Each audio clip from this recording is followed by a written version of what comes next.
Hey, this is Rama from Creations Landscape Designs. In this video, I wanted to share with you 5 planting money saving tips. But before I do that, I make videos about drought tolerant plants, California native plants, sustainability, and anything and everything in between. So if you'd like to get more of that content in your feed, then hit the red subscribe button.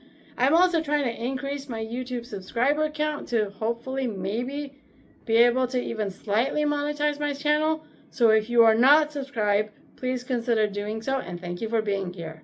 All right, let's do this.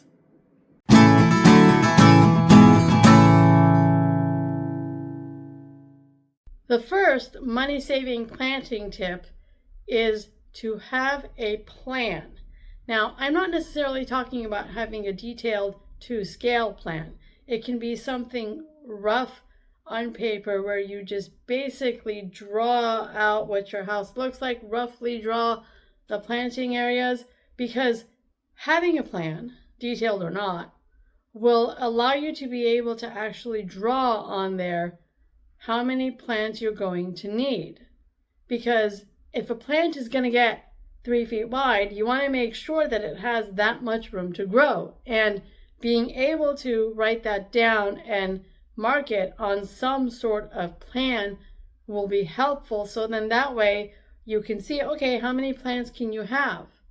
And how much space do you realistically have to work with? The second money-saving planting tip is to have a plant list. Now, this will take some research if you're not a professional designer, because you can't just go to a nursery and buy a bunch of plants you like. You have to figure out how much space do you have for each of the plants.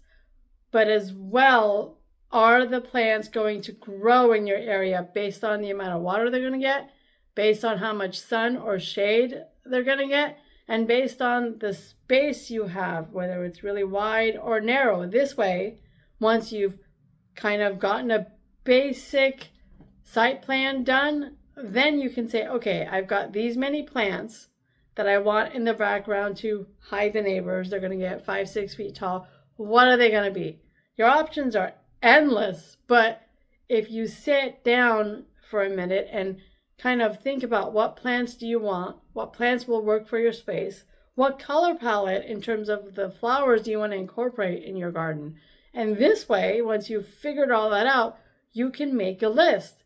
And then when you go to a nursery, you can actually see and determine if they even have the plants that are on your list. And maybe you had something on your list that you thought would work well, and the nursery professional will be like, I love this manzanita, but for what you're going for, this one might be a little better. The third planting garden consideration is to avoid planting annuals. Let me explain. Annuals like impatiens and even violas, they're great, they're really pretty. But the problem is they die out once a year and have to be replaced year after year after year, which becomes costly.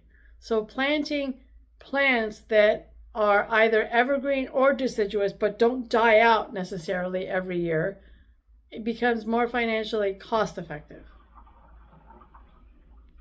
The fourth money-saving planting tip is to also consider some self-seeding plants. Like, for example, let's say you want wildflowers in your garden. Plant the California poppy.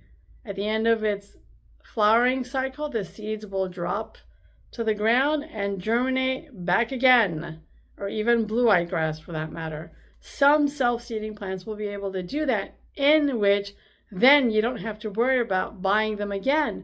Or the other thing you can do, let's say you planted poppies, collect the seeds and sprinkle them around the garden. The fifth planting money-saving tip I would recommend is get the right tools and clean them regularly. You don't need all kinds of fancy pants gardening tools. A simple gardening shear might do, but if you do get any tools for your garden, make sure once you've used it, if you use it often, then at least every so often you clean it, because it could get rusty and that rust could harm your plants. And you can even find lots of gardening tools secondhand on Facebook Marketplace, you don't have to buy new.